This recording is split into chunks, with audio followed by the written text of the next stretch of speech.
On today's show, what's the viability of the Houston Rockets double big lineups long-term with Alperen Sengun and Steven Adams? How does it factor into Steven Adams' future with this Houston Rockets team? And also, Jabari Smith Jr. and his impact and role playing alongside Alperen and Adams in these jumbo lineups. It's all coming up right here at Locked On Rockets. This is Mission Control, Houston. Ignition sequence start. 6, 5, 4, 3, 2, 1.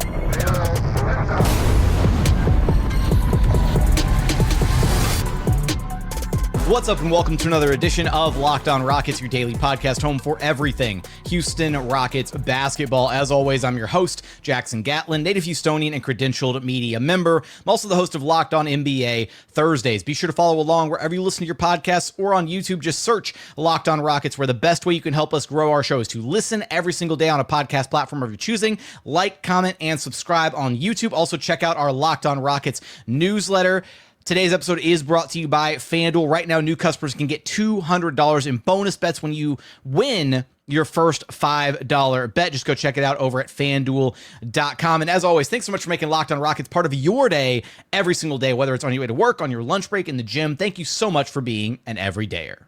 Joining us now is the Podfather himself, Rockets Wire editor and host of the Loggerline podcast, Ben DuBose. You can track down on Twitter at Ben DuBose. We got a bunch of different things we're going to be talking about on today's episode, but it all kind of relates back to this double big lineup that the Rockets have been running as of late. And Ben, first off, I'm going to put a lot of pressure on you because Madison was the one who coined the Terror Twins nickname that the Rockets completely latched onto with Tari, Eason, and Thompson earlier this season. And now that the Rockets are trotting out the double big lineups a lot with Sengun and with Adams, I'm going to put the onus on you to come up with a creative nickname for the double big lineups, because double big in and of itself is not a fun nickname. It's not exciting. It doesn't generate that. It doesn't have that pizzazz factor that Terror Twins does. So that's your homework assignment. When you leave this episode, you've got to come up with a nickname for the the double big lineup. Yeah, I've been calling it Jumbo Ball, but I need something that sticks more than that, because it's not just Steven and Alpi. It's also Jabari at the 3 at times, Tari at the 2. So Jumbo Ball is what I've called it. But yeah, we need something that has a little bit more pizzazz than that.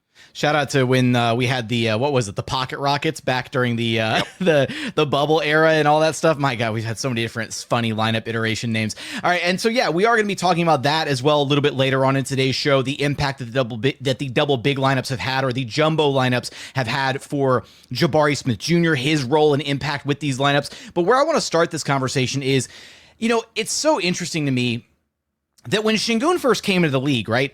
And this was part of the reason that Rockets fans were so fascinated with Sengun's miraculous growth spurt and everything, and his height for so long. Because when Sengun was drafted, right, he came in at about 6'9", 6'10". He wasn't really quite the size that you would normally want out of a true full-time starting five. He was always and has always been a little bit undersized compared to some of the other bigs in the NBA landscape. And even going so far back as to, him playing, in Turkey, he always played the 4. He always played the 4 next to a more traditional 5. And so Sengun is no stranger to these, essentially double big lineups, or more of a traditional style of playing basketball. So there's a reason that he's comfortable doing it. Adams has played with, double big lineups traditionally in the past as well, when he was with the Thunder and playing with Serge Ibaka and all that stuff. So both of these guys have a lot of familiarity in playing with other bigs. And now we've seen this lineup, which currently has the Sengun Adams double big lineup right now is currently plus 61 net rating in the minutes that those two guys have shared the court. The Rockets constantly win these minutes. And I think it begs the question, is there a reality here, Ben, where Sengun and his long-term fit, he's still the starting 5 for the Rockets, and maybe this isn't something that is ever going to be a full-time thing to do, but we're starting to see a lot of more of Sengun at the 4, and I think it begs the question, should Sengun and should the Rockets potentially look at him maybe transitioning more into that 4 spot with a traditional 5 next to him, if not maybe full-time, but looking at it from a team and roster construction standpoint, how should we look at this? Yeah, maybe it's a version of the Golden State Warriors death lineup with Draymond Green at the 5. Draymond has never been a consistent 5, but in terms of the highest leverage minutes, that's where he's often played during this run of dominance from the Warriors over the last 10 plus years. And maybe that's something you see from the Rockets, and that even if Sengun isn't a full-time 4 or anything close to that, then maybe these jumbo lineups make sense for the highest leverage minutes. I know to this point it hasn't happened against the cream of the crop when it comes to the opposition, but you always have to keep an open mind because the NBA is a league where you've got to zig when other teams sag. In terms of the current movement towards three-point shooting and spacing, a lot of it originated from the fact that a lot of teams weren't playing that way. And so it was an outlier. Going forward, maybe this is the counter. We've also heard Adam Silver float the potential for rule changes, and this could perhaps play into that. There's lots of incentives when it feels like the vast majority of a league is going in one direction to maybe explore something different. And I feel like that's what the Rockets are doing in this stretch. I'm hesitant to draw any long-term conclusions based on the small sample, based on who they've played. I think right now I'm looking at it more as just a shot in the arm for a team that really needed a morale boost. You had the Amin injury before that, you had the Fred injury, and then the re-injury. And so I think this has given them it's something new to try. It's given Alpi and Steven some life. I think the players that are with them in those lineups, you can see they enjoy it as well. So I'm looking at it still for the moment as something fun and short term. But yeah, you're right. To your point on the numbers, the longer that continues to be the case, and I don't care how bad the opponents are, if 5 games becomes 10, 10 becomes 15, at some point, it's too large to ignore, and you have to be open-minded to the possibility that maybe there is something more to it. Too large to ignore. I see what you did there, Ben. Good job. Look, and I find it interesting too because we know in the past, right? Ime Udoka with Boston, he ran essentially double big with Al Horford and Rob Williams, and obviously Al Horford and Rob Williams are two very different bigs stylistically than Alperen Sengun and Steven Adams. But I do think there's something there, right? There's something there to the idea that maybe this is a style that Ime really appreciates and finds some unique leverage utilizing. And for me, I always thought that any idea or any version of Alperen Sengun playing at the 4 with any level of consistency, right, with a bigger player next to him or another, maybe not a bigger player, obviously Adams is a mountain of a man, but just another big in conjunction with Alp on the floor at the same time. I always thought it was going to be predicated on Sengun's ability to hit the 3 ball at a high clip. I thought that was going to be kind of the leap that he was going to have to take in his game to provide the necessary floor spacing, right, for a double big lineup to function, because generally in today's NBA, it's really tough when you have 2 or more non-shooting players on the floor at the same time. But the uniqueness about what Sengun and Adams provide is Adams is such a mismatch nightmare where opposing bigs have to check Adams, because if you put the big on Sengun, then Adams has a field day, attacking the glass. And then when you put the big on Adams, then Sengun is being guarded by smaller wings and 4s. And today's NBA, other guys just don't have the size to deal with Sengun or the post defense ability, all these different, things. And the biggest part to me is also their passing ability. The fact that Sengun and Adams are both such elite playmakers that it's really, you haven't really felt like the floor has been crowded. You haven't felt like there's been a lack of spacing when they've shared the court together. Agree. I do want to see how it holds up defensively against teams that are fast enough and have enough shooters to really space them out. Now, maybe you can counter that even if you have to play more zone. If you have not just Sengun and Adams, but guys like Jabari, Tari, Amin, in some combination at your 1 through 3 spots, maybe you have so much collective length that you can overcome it to a degree and still contest shots from the perimeter and, get some deflections. That's the hope. But I think offensively, one of the things that's really intrigued me about it, I think Sengun at the 4 and also to a lesser extent Jabari at the 3, it seems to give them more freedom as playmakers, because with Adams on the floor, Steven is doing a lot more of the dirty work. So in terms of crashing the offensive glass, boxing out, taking the pounding that comes from competing on the glass on either end of the court against really large human beings, it frees Alpi and Jabari up to focus a little bit more on the playmaking. And that's why I think you've seen Alpi with more of these flashy no-look passes and getting back to the guy he was his first 2.5 years in the NBA, when it feels like he was a human highlight reel with just these instinctive real-time plays. We talked for a lot of the season about his processing seeming a tick slow. That's really picked back up since the All-Star break, but especially since the double big lineups took hold. And so I think giving him the freedom to be a playmaker and not have to worry about fighting and doing things on the low block against, 270, even 300-pound giants that you face as a 5 in the NBA. I think there's something to that. I also think, at least in the short term, in this stretch of the schedule where the Rockets have an advantage in terms of team quality compared to the teams that they play, we know the Rockets for the season as a whole are a top 5 level defense, where they're mediocre is on the offensive end of the court. Well, when you run these jumbo lineups, you're not going to go through a prolonged drought because of your ability to crash the glass. And so when you have that type of size and you have two bigs in Sengun and Adams that can get putbacks, I think this is a stretch of the schedule where the Rockets should be okay as long as they don't go into a prolonged drought. And so when you're this big and you can compete on the offensive glass, it's the perfect short-term stimulus on top of all the long-term reasons that it's worthwhile to explore this. Coming up, what does the success of the double big lineup potentially mean for the future of Steven Adams and his role with the Houston Rockets, as well as Jabari Smith Jr.'s impact when he's playing at the 3 next to those two guys? We're going to talk about that here in just one moment. First, today's episode is brought to you by FanDuel. Look, March Madness is here, and FanDuel is giving you the chance to get in on the action like never before. Right now, new customers can get $200 in bonus bets when your first $5 bet wins. That's 200 extra bucks to use on everything from buzzer beaters to Cinderella stories and even who's cutting down the nets. Look, I'm Houston born and bred through and through, so I've got my eyes on the UH Cougars all tournament long, and FanDuel makes it so easy to back them with spreads, totals, and different game props. Tournament games happening almost every single day. There's always something exciting to bet on, and look, the FanDuel app is so simple to use, and when you win, you get paid instantly, no waiting around. So go to FanDuel.com to get in on the college hoops action all tournament long. Again, your chance at $200 in bonus bets when your first $5 bet wins. Just head on over to FanDuel.com. And continuing on here at Locked On Rockets, your daily podcast, home for everything Houston Rockets basketball. All right, Ben, to me, it's funny that earlier this season, I caught myself thinking, man, Steven Adams, I really like having him on this Rockets team, but he's on an expiring contract, and what does the future really hold for Steven Adams? Because he's 31 years old. He's obviously still, not quite 100% himself after the year and a half, almost 2 year long rehabilitation process. And even, Udoka has mentioned before that he's still kind of working himself, getting back into the feel of the game, being a bit more aggressive sometimes now on some of those offensive rebounds, and maybe looking to get his own, I guess, so to speak, as opposed to just, playing within the confines of the team structure as he's getting his legs back under him and that kind of thing. But Adams is such a impactful player, such a high IQ guy, another one of those great veteran voices in this Rockets locker room.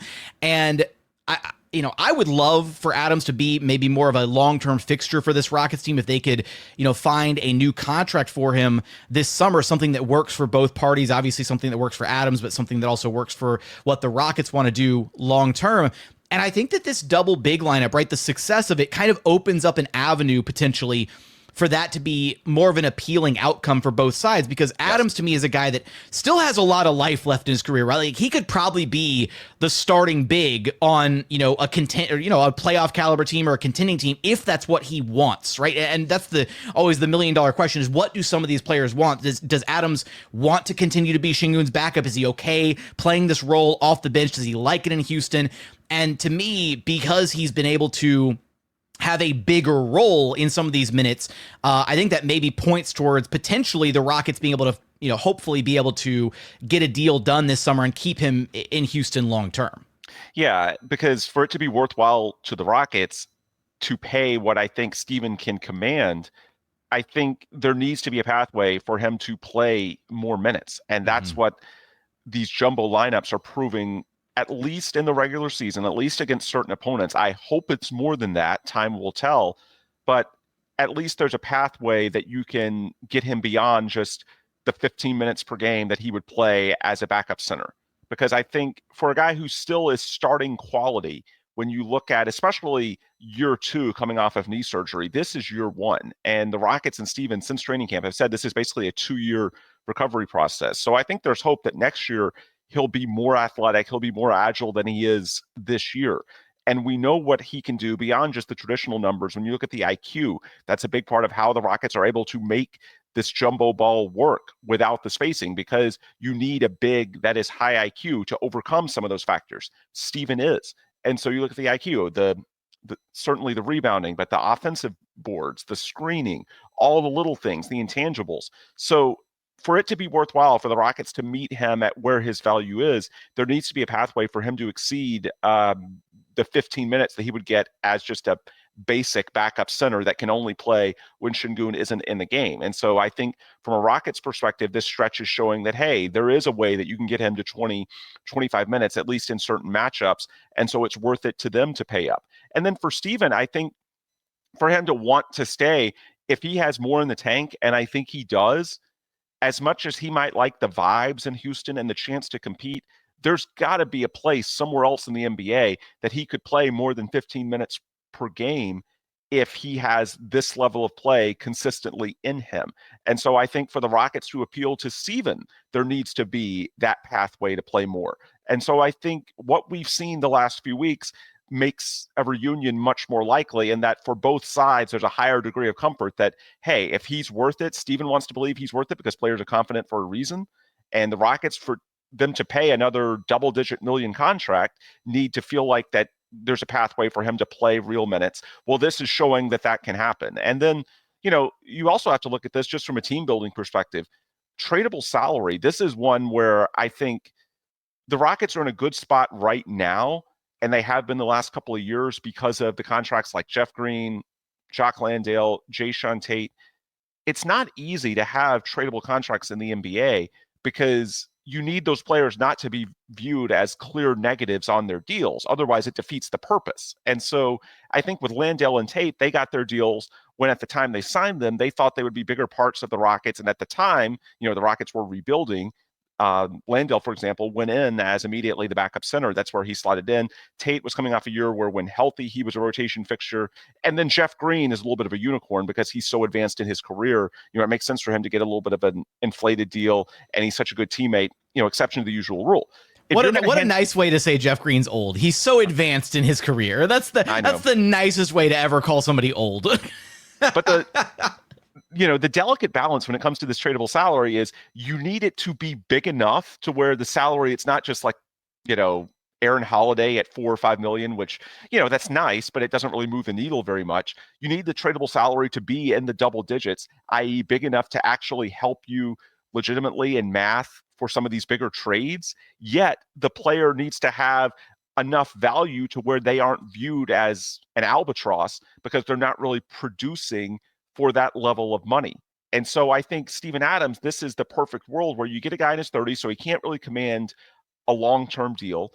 And I think especially in this role that the Rockets are increasingly putting him in this year, he's likely to succeed, especially against backups. He's likely to look good. So I think obviously there's the benefits of Steven, the basketball player, but also Steven, the trade asset. This is something that can give the Rockets more flexibility moving forward in a way that, I think some of the deals that have helped them the last couple of years, at least theoretically with their flexibility, guys like Landale, Tate, and Jeff Green, it's not easy to replicate, at least at the scale the Rockets need to be flexible. With Steven Adams at his age, some of the mileage concerns, he's the type of guy who you can give a double-digit $1 million deal to, and I think he's willing to take it because now there is a path to where if he plays well, they can run these double big lineups. He can close. It's sort of like the Clint Capella-Nene dynamic from the late 2010s. Obviously, Sengun is a better player than Clint Capella was, but also now the Rockets, in contrast to the Capella-Nene years, are actually able to play those two centers together.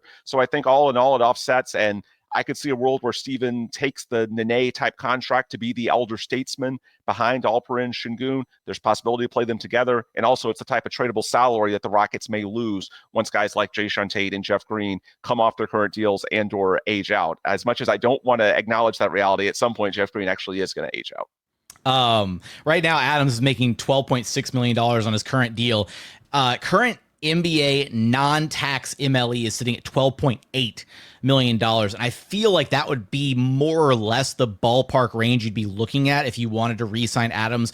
I wonder if they'd be comfortable, if both sides would be comfortable with something around like, I don't know, like 3 years, 40 to 45 million, like somewhere just like either right at or If the last year was a team option, I was thinking something in the ballpark of 2 for 30. You could go for 3 for 45, but the last being a team option. And so, the agent and the player get to say, oh, we won the negotiation. We got that 3-year deal, just like, Fred and Rich Paul did a couple of summers ago. But in reality, it's a 2-year deal. I could see something like that. Yeah. I think I'd be really comfortable with a deal like that for all the points that you alluded to. And obviously, the tradable salary, impact of it is an important variable for the equation. The other part, though, that makes this whole discussion so interesting to me is I think it really does open up seeing this. And again, small sample size be damned, right? I think it does open up the idea of thinking about other unique ways and potential avenues for roster construction for the Rockets to ultimately consider. Again, we knew from earlier this season that there was some reported interest in the Rockets pursuing Rob Williams, right, who played for Ime Udoka and was on that finals team with the Celtics that went there under Udoka's stewardship. And it kind of opens up the possibility for the Rockets to maybe pursue another, even a completely different type of big stylistically to what Steven Adams provides. If there's a scenario where you feel both confident and comfortable in the idea of running double big with Alperen Sengun and whoever might be the second big, whether it's Adams or Rob Williams or another, completely third party candidate that's out there. A higher tier than Jock Landale, though. Yeah, potentially. I gotta give some credit to the broadcast when Ackerman and Hollins the other night after Adams sumo wrestled Mason Plumlee to the ground, and they were kind of discussing it on the broadcast. They were like, are we gonna get some Jock Landale Sengun double big? And they canned that idea immediately. They were like, we're not getting Jock Landale Sengun double big. It's gotta be a double big lineup that instills some fear in the opponent. And this is not a disservice to it's not a shot at Jock Landale. Jock Landale is great. He's a hustle big. He comes in, does the dirty work, but you got to have kind of an edge or an advantage with that double big set. And again, Adams provides the insane rebounding, the screening, the IQ, the passing, all of that. And that's what makes it unique. And I really do think, right, if you were to run a double big lineup of Sengun and Rob Williams, I think that lineup would have its own level of uniqueness to it, right? Rob Williams is a substantially better defender and a more versatile defender than either of Sengun or Adams. And, that could be something that maybe if the Rockets still have interest in Rob Williams down the line, health permitting, all that stuff, then maybe that's an avenue that they look to explore this upcoming offseason if they aren't able to bring back Adams on a long-term deal. But coming up, we do want to talk about the impact that these jumbo lineups have had for one Jabari Smith Jr. and how he's really excelled in his role playing at the 3 next to Alperen Sengun and Steven Adams. We're going to get there in just one moment. First, today's episode is brought to you by Monarch Money. Have you ever checked your bank account and wondered where did all your money go? Happens to me a lot. Between dining out and shopping online and entertainment, it's really easy to lose track. That's where Monarch Money comes in. Your personal CFO, giving you full visibility and control over your finances. Monarch Money isn't just a budgeting app. It's a complete financial command center. You can track all your accounts, investments, and spending in one place, so you stop just managing your money and start building wealth. Look, when I started using Monarch, I unfortunately realized just how much I was spending on food, going out to eat, fast food, all that stuff. Now I budget smarter and save more. So take control of your finances with Monarch Money. Use code LOCKEDONNBA at monarchmoney.com for 50% off your first year. That's monarchmoney.com, code LOCKEDONNBA for half off your very first year. And final segment here at Locked On Rockets, your daily podcast, home for everything Houston Rockets basketball. All right, Ben, our final leg here of the double big lineup discussion, the jumbo lineup discussion, if you will, which, shout out, if you're watching on YouTube, if you're listening, just come give us some ideas. We need some nicknames for this, because Ben, I love you, but we're not sticking with jumbo lineup. We got to find something else. No, but in the interim, you do have to update the Legacy of Bigs banner with a double head of Steven and Alpi at the very top. Absolutely. I will get to work on the updated version of the Legacy of Bigs poster with a double head. Yeah. And so, all right. So, but right here, we're going to be talking about the triple head, and that is Jabari Smith Jr., because Jabari's been kind of one of the benefactors of this double big lineup. Right now, the 3-man lineup of Sengun, Adams, and Jabari is currently a plus 32 when those guys all share the court with one another. And similar to kind of the mismatches and the advantages that you get with Adams at the 5 and Sengun at the 4 being guarded by smaller guys or different defenders than I guess are used to handling a player like Sengun. Same can be said for Jabari Smith Jr. When he's at the 3, he's being guarded by oftentimes smaller players instead of the other bigger players that are usually out there that he's checking when he's at the 4 or when he's even playing as the small ball 5. And we've seen a more aggressive Jabari Smith Jr. during this stretch. You ran these numbers when you were over at the Loggerline podcast, which again, everybody go check out Loggerline if you don't. Ben always does an amazing job over there as well. But over a 4-game sample size, and again, small sample, from the Indiana game to the Orlando game, Jabari Smith Jr. was averaging 15.5 points per contest, shooting just under 46% from the floor and just under 41% from three-point land. And I'm not including the numbers from against the Phoenix Suns because Steven Adams got tossed because of the interaction with Mason Plumlee. And so we really didn't get a longer look at the jumbo lineup or the double big lineup in that game in particular. And Jabari, he did struggle a little bit shooting the ball in that one. But there's also a fun stat out there where the Rockets are actually 12-1 when Jabari Smith Jr. scores more than 15 points per contest. And it kind of lends itself to the idea that Jabari's been, for a while, it feels like kind of the X factor of this Rockets team. And it feels like those jumbo lineups have really helped kind of unlock a little bit more of a new look version Jabari Smith Jr. Yeah, I thought it was interesting. After the Orlando game, we got to talk to Jabari in the postgame locker room, and there were a couple of things that he pointed out. He first noted that when he's at the 3, he can crash, and he loves to do that. And what he means by that is attack the offensive glass. And I think that's beneficial to Sengun as well because, Sengun's going up against power forwards, and it's not so much that they're a lot shorter, but they are typically not as bulky, so Sengun can sort of throw his weight around and get some putbacks. And then when Jabari's at the 3 and he's basically 6'11", oftentimes he's going up against guys that are 6'6", 6'7", and so it's way easier for him to crash the offensive glass, get some putbacks, and so I think that helps him sort of get jump started. It gets him some easier buckets. I think it can to an extent with Sengun as well. And so it puts them in, a better frame of mind. Everybody tends to play better once they get some easy shots and they feel like they're in rhythm. I think beyond that, it also sort of simplifies his role in that when he's on the perimeter at the 3, he's oftentimes, especially with those second units, and we've seen Ime, I thought it was interesting, even after Fred came back the other night, Ime started Tari at the 4 and kept Jabari off the bench. And I think, there's a consistency of role argument there, and that we all know when Amen comes back, what the Rockets want their starting 5 to be with Fred, Jalen, Dillon, Amen, and Alpi. But I think with Jabari off the bench, one of the reasons for that, it gives him a simplicity of role offensively, and that when he is in the game, especially, late in the first, early in the second quarters, late in the third, early in the fourth, he is the guy or close to at the top of the pecking order in those groups. And so he can be more aggressive, be it, certainly from the mid post, even creating a little bit. We saw a couple of possessions that I thought were really encouraging in the fourth quarter of that Phoenix game. There was one in the fourth quarter where he took it right at Kevin Durant's chest and finished through contact. There was another where he created out the dribble and dished it to Jock Landale for a layup. And so we've seen some playmaking flashes as well. And so when Jabari's at the 3, oftentimes he's the top creator in that group, as opposed to when he's at the 4, there's oftentimes, maybe Alpi at the 5, it's, Jalen, Fred, someone like that, Amen. And so it's easier for Jabari to sort of fall back into the pack and be more of a spacer, not someone that you're actually running offense through. So when he's at the 3, he gets easier buckets. It also puts him into more of a playmaking role. And I think that's something where for the Rockets to sort of unlock more of Jabari's game, he's already good defensively. He already makes a clear impact defensively on the glass. It's the offensive end where there's potentially untapped potential. And I think if he's viable at the 3, and it's not so much about whether Jabari is viable at the 3, because I think we know he has the foot speed and the agility to hold up. It's more about, okay, who's going to play the 4, who's going to play the 5. So it's sort of interconnected with this whole double big conundrum. And so if Steven and Alpi can play together and that's your 4 and 5, then yeah, that opens up the 3 for Jabari. I'm sorry, I just got like PTSD from Steven Silas, who refused to ever play Jabari and Tari together in any lineup simultaneously because he exclusively viewed them both as 4s.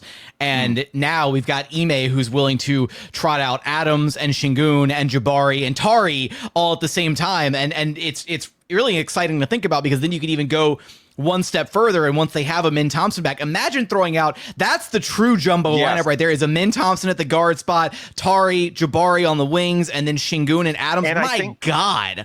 And I think as you look towards the playoffs, because that's the ultimate question over this double big. How is it going to hold up against good teams that can really space you out, that can hone in on what those weaknesses are and dial up a specific game plan to attack them?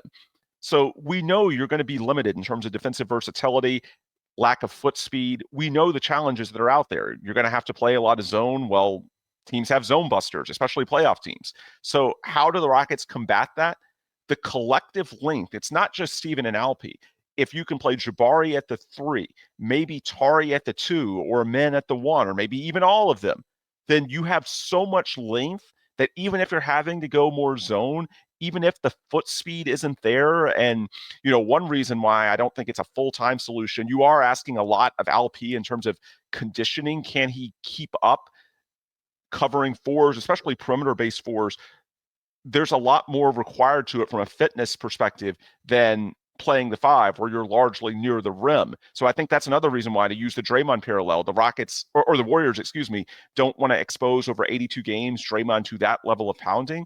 Well, the opposite is sort of true here. You don't want to expose Alperen Sengun to the rigors of defending constantly on the perimeter super athletic guys for 82 games. That's a lot to ask. You want to do it in small doses, and then if it works well, then you can dial up the minutes even more in the playoffs. Can I actually provide a counter to that, actually? I think it's the opposite. Because one thing that is problematic, right, is Steven Adams' foot speed, when he's guarding in pick and roll coverages and stuff, is that he gets targeted, right? And sometimes Sengun gets targeted as well when they're guarding in pick and roll. And we've even seen, this season, Ime doing things like, having the Rockets pre-switching certain actions to prevent their bigs from being involved in those pick and roll dynamics and whatnot. But when you're playing in zone, when you're playing that double big lineup, you get to park Adams in the middle of the paint or near the paint, right? He doesn't have to then go and chase guys around the perimeter. But then for Sengun, when Sengun is the full-time 5, he does get targeted. He has to go out there and then guard on the perimeter. He does have to chase guys around. He does have to guard in those pick and roll coverages. And I'd probably make an argument that it might actually be easier for Sengun from a fitness perspective, from a speed and energy consumption, kind of looking at it that way. It might be easier for him to just guard one little quadrant of the court playing zone, even against faster players, than it is for him to have to go out and check on the perimeter and, fight over and deal with the guarding and pick and roll coverages, and whether he's hedging, whether he's stunting, whether he's blitzing, like all those things. That takes a lot of energy out of him as well. Yeah, maybe because of specifically how the Rockets use Sengun. Yes, I think you can make that argument. I think there's going to be, especially against better teams, a lot more ground to cover. And you may see some teams, try and challenge about to 25, even 30 feet, depending on their caliber of shooters. So I think depending on who you play, but with the Rockets asking as much of Sengun as they often do, because it's not like they drop him. They do ask him to hold up, and we've seen him get better as the season has progressed at, backpedaling, going vertical without fouling. You're right. Unlike Steven Adams, they do ask more of Sengun defensively. So maybe that gap isn't as big as, you would think it is on paper when you look at how most centers are used relative to how most power forwards are used. Maybe it's a little bit different here because of how Sengun was already being used by Ime Udoka, who is obviously asking a lot of him. That's a fair point. I don't know. I would need more data than I have to actually try and quantify how much, ground he covers, how many steps he takes. The Rockets actually do have that data. We don't, unfortunately, on the outside. So I'd be very curious to know that, because it's a good argument. But no, I think all of this, to sort of bring it full circle, is intertwined in that the way these lineups are eventually going to be challenged is through speed, and especially through shooting. You're going to have to play more zone. You're going to have to get at least a little more comfortable with teams, shooting high volume 3s against you. And on a night where they're hot, it might sink you. You just have to hope that on the balance, and you play best of 7 series for a reason, that it's going to work out to your benefit. And so if you collectively have length, not just the 2 bigs, but you have the ability to be bigger at the 3, at the 2, even at the 1, then wherever you are in that zone, on the perimeter, there's enough length between all those arms to still provide something of a disruption to those shots, to disrupt the passing lanes or complicate the vision for the other team just a little bit because of all that collective length, make them more hesitant to try certain passes because of the potential for Jabari or Tari or a men to jump it, things like that. I think that is the secret sauce to why this can work here. I think, in the short term, and it might be small sample size theater, but yeah, Jabari's numbers playing with a double big seem to have improved. I think there's a simplicity of role there, and he seems to benefit from that. I think, it's easier for Jabari and Alpi to get going with those putbacks, as I was mentioned, from crashing against smaller and or lighter players. But long term, I think it's more about the defensive end, and we know the challenges that come from playing two bigs in the modern NBA. If you are long enough and versatile enough across the board, that might be the secret sauce to how you can overcome some of those typical limitations and actually hold up against playoff level teams. We want your thoughts on the double big lineups so far, and really the jumbo lineups, all encompassing with all the big bodies that the Rockets are able to throw out there. Give us your thoughts in the YouTube comments. Ben, you know the drill. Let everybody know where to track you down at. Yep. Ben DuBose on Twitter /X, the Rocketswire, on the same, the Logger Line on the same, and rocketswire.usatoday.com for all your daily Houston Rockets news coverage. That's going to do it for another edition of Locked On Rockets. As always, thanks so much for checking out the show. Remember, the best way to help us grow our show is to listen every single day on a podcast platform of your choosing. Like, comment, subscribe on YouTube. Also, check out our Locked On Rockets newsletter. Would sincerely appreciate all of that support. But as always, thank you so much for watching. Thank you so much for listening. And we look forward to having you back right here at Locked On Rockets, your daily podcast home for everything Houston Rockets basketball.